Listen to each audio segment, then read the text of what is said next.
The Democrats, who hold large majorities at the Colorado legislature, began this year's session promising not to give in to Trump's demands of the state. That Colorado will eliminate mail ballots and free his ally in prison for breaching election security. Our Angela McCall looks at what legislative Democrats plan to do next, trying to make deportation agents personally liable for their actions.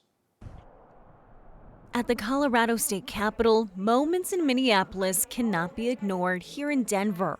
It's really hard to put words to what's gone on this past weekend. Conversation on the Senate floor from both sides Monday about a second deadly shooting by federal agents in Minneapolis. What kind of a person would bring a loaded handgun to a demonstration to confront the police officers?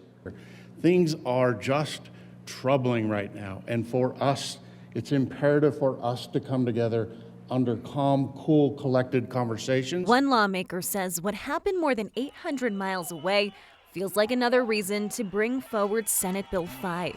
Democratic State Representative Mike Weissman is one of the sponsors. I think the need for it is only sharpened with every passing day, with every atrocity, frankly, that federal agents perpetrate in a major city in our country. The bill would allow civilians to sue federal officers in state court.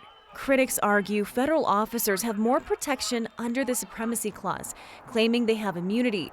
Weissman says not so fast. It's been asserted out there by very high-level people in the federal government that there's absolute immunity on the part of what ICE is doing. I will be honest with you, that is absolutely not correct. The bill has already been introduced in the Senate, just one of many we expect to see this session related to immigration.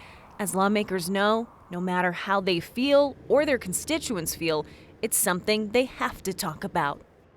And just taking Minneapolis as an example, we are already seeing disagreements about what is a state matter versus federal matter, particularly in investigating those two fatal shootings. So this brings up a similar question of how the federal government would push back if civil action were to be taken against one of their officers, Kyle. I mean, it was striking over the weekend to hear the chief of the Border Patrol there, Greg Bavino, come out and say, you're never going to know the name of the guy who killed Alex Preddy. You're never going to know his name. That's a pretty wild thing to be saying about masked agents in the streets. And now Colorado steps in and says, well, maybe we can do something about accountability on the local level if people even know who the agents are. Right. And I think that's a big part of the conversation here. And a lot of people's concern, ultimately, this isn't the first time we've seen the state try to have some accountability when it comes to law enforcement. Police accountability bill was passed after George Floyd. Now, this is a different situation with federal officers. And of course, when we talk about the Supremacy Clause, and, we have heard them say that federal officers have full immunity. Yeah. So what does that realistically look like in practice? And ultimately, is there going to be accountability from a bill if this is passed at all? All right, Angela McCall, thank you.